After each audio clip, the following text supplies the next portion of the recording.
In the last video, you were graphing quadratic functions of the form y equals ax squared and y equals ax squared plus c. And we were graphing those quadratic functions using a table of values, and quite often we started with 0 and we picked numbers that would make the graphing very simple. That way, if we had to multiply by 1/3, we would pick numbers that were divisible by 3 so that we would wind up with integers and make graphing a lot easier.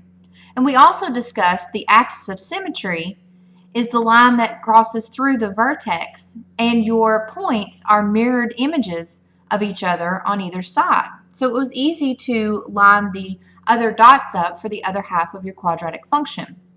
Well, now we're going to be looking at quadratic functions of the form y equals ax squared plus bx plus c. And this is going to affect our vertex a lot more than what we had in the last video. So what we're going to be looking at first is the axis of symmetry for this quadratic function, which is the line x equals the opposite of b over 2a. Now I read that as the opposite of b because your b could be positive, which in that case would make this a negative number, or your b could be negative, and if that were the case, two negatives would become a positive. So you're going to take the opposite of whatever your b value is. So remember this equation right here for the line, the axis of symmetry. But that same equation is also the x-coordinate of your vertex. So once you simplify this, not only do you know the line of the axis of symmetry, but you know the x-coordinate of your vertex. And if you know the x-coordinate of your vertex, it's very simple to plug that number in and find the y.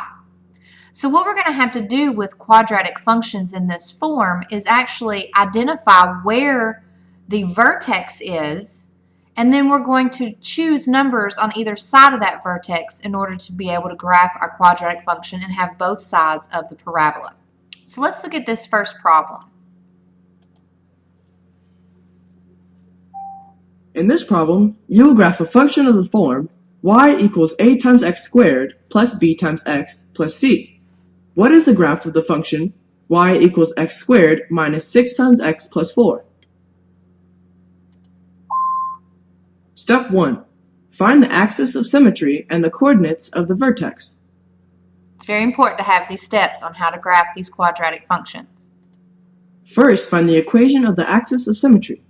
Use the formula x equals negative b divided by 2 times a. b equals negative 6. And a equals 1. So notice a, b, and c, we've discussed that in the past. Your b was the negative 6, so we plug that in place of b, and a is 1, so we put that in place of a. Just substitution. Now simplify the right side of the equation.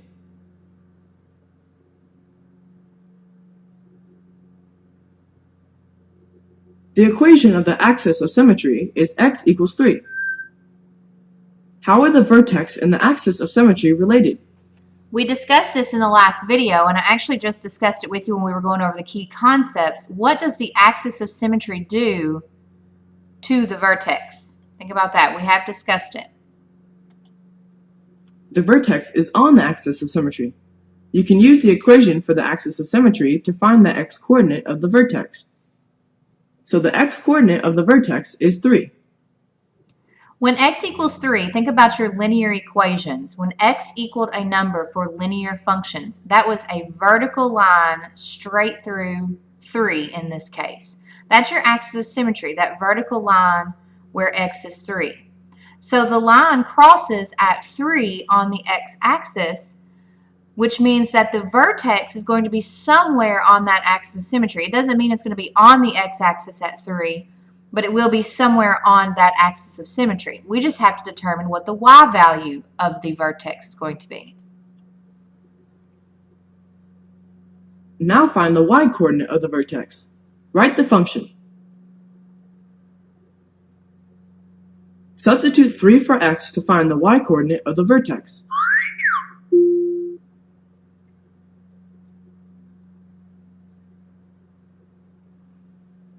Notice just substitution method. You found the axis of symmetry using the opposite of b over 2a, which is the x coordinate of your vertex.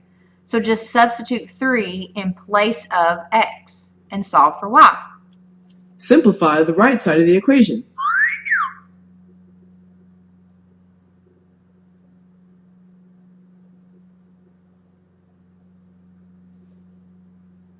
The y-coordinate is -5, so the vertex is the point 3, -5. Step 2. Find 2 other points on the graph.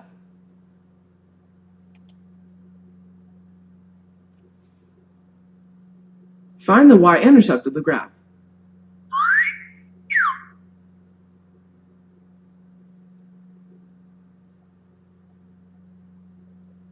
Remember, the y-intercept When is x when equals 0, y x equals is 4. 0. So one point on the graph is 0, 4. The y-intercept is when x equals 0. So all they did was just plug 0 in place of x to find out where does this graph cross the y-axis. So you have the vertex and you have a y-intercept. Now find another point by choosing a value for x on the same side of the vertex as the y-intercept. The y-intercept is on the left side of the vertex, so let x equal 1. Write the function. Substitute 1 for x to find y. They just picked a number. Simplify the right side of the equation.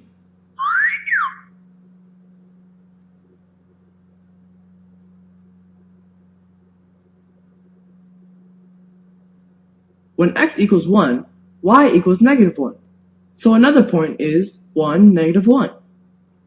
Now again, the reason they picked 1 for x is because 3 is the x coordinate of your vertex. 0 is what x will be when you find your y-intercept. So they just picked a number between the 0 and the 3. So you could have picked anything. They picked 1. And just plug it in for x to find y. Step 3. Graph the vertex and the points you found in step 2.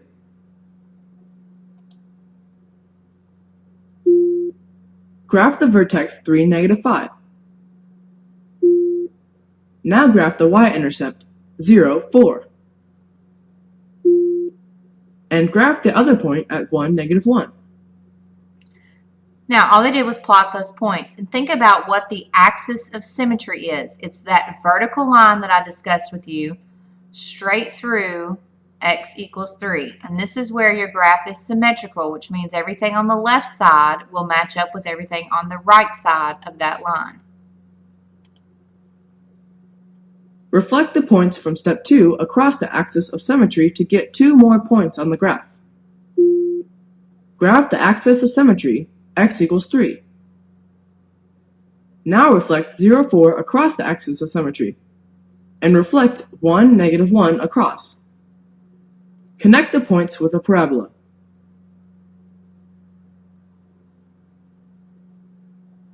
Now, notice that mirroring the point 0, 4 is 1, 2, 3 steps away from the axis of symmetry, so you move 3 steps in the other direction from the axis of symmetry. Same thing with 1, -1. It's 2 steps from the axis of symmetry, so you would go 2 steps from the axis of symmetry in the other direction, and then connect your points. Now it's your turn. Now, go back through that example and go through each one of those steps and work your way through this graph. Now, I'm not going to put the answer choices there because I want you to have the opportunity to work this out on your own and not just guess on the letter choice. But go through, identify your B, your A, plug it into your vertex, into the axis of symmetry line, x equals the opposite of B over 2A, and graph this just like example 1. Now pause the video if you need more time, which more than likely you will, but I'm going to go ahead and give you the answer. Will look like this. So your vertex is 2, 2, and notice that your graph is upside down, and we discussed that in the last video. That's because you have a negative A, and anytime your A is negative, it's going to flip your graph upside down. So this means we have a maximum point of 2, 2. All right, now let's get one more example to look at. In this problem, you will use the vertical motion model. During halftime of a basketball game, a slingshot launches t-shirts at the crowd. A t-shirt is launched with an initial upward velocity of 72 feet per second. The t-shirt is caught 35 feet above the court. How long will it take the t-shirt to reach its maximum height? What is its maximum height? What is the range of the function that models the height of the t-shirt over time? Okay, so many of you may have been to some type of sporting event where they've used a slingshot launcher.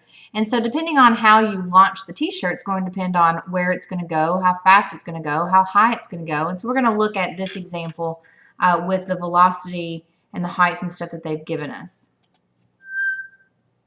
What are the values of v and c in the vertical motion model h equals negative 16 times t squared plus v times t plus c? All right, so this is the function here. And basically, what are the values of v and c? That's what you need to think about. That's what they're asking you for. The t-shirt is launched from the height of 5 feet, so c equals 5. The t-shirt has an initial upward velocity of 72 feet per second, so v equals 72. Now think, this is the initial starting height. So if you're thinking about on the y-axis, we wouldn't start at 0 because the t-shirt's not starting on the floor. It's starting 5 feet in the air. So our y-intercept would be 5. That's why it's c, because that's how far it's starting up already. And then the velocity, how quickly that it's moving, that's your v. The function h equals negative 16 times t squared plus 72 times t plus 5 gives the t-shirt's height h in feet after t seconds. Since the coefficient of t squared is negative, the parabola opens downward, and the vertex is the maximum point. Method 1. Use a formula. Find the t-coordinate of the vertex using the axis of symmetry formula. Substitute the values into the formula.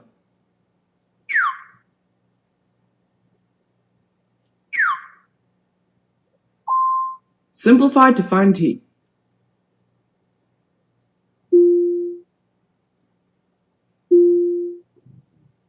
Now t is like your x, that's running along your x-axis, and t represents time, and we've discussed whenever graphing any type of functions, most of the time your t or your time is going to be your x-axis because time continues on no matter what's happening with your y-axis.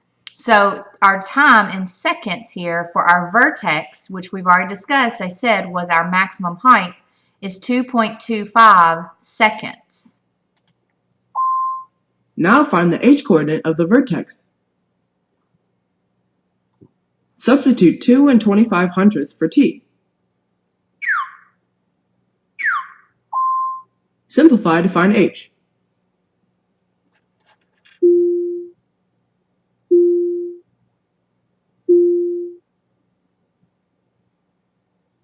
So before I move on, just think, what does the t represent? What does h represent? And in this actual application question here, what do they represent for this problem?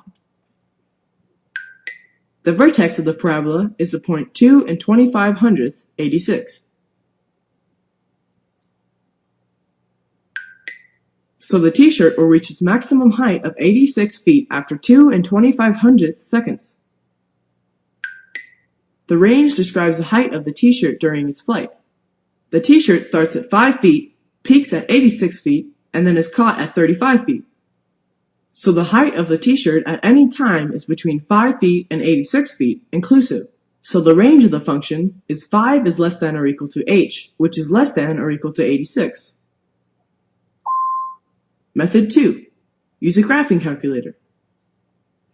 Now before we go on and look at the graphing calculator example, we'll do that in class. I just want you to see that the reason the range is between 5 and 86 is because it starts at 5, it gets to a height of 86, that's its maximum height, and then someone catches it at 35 feet, so the t-shirt never hits the ground. And we'll do more with these types of functions in class.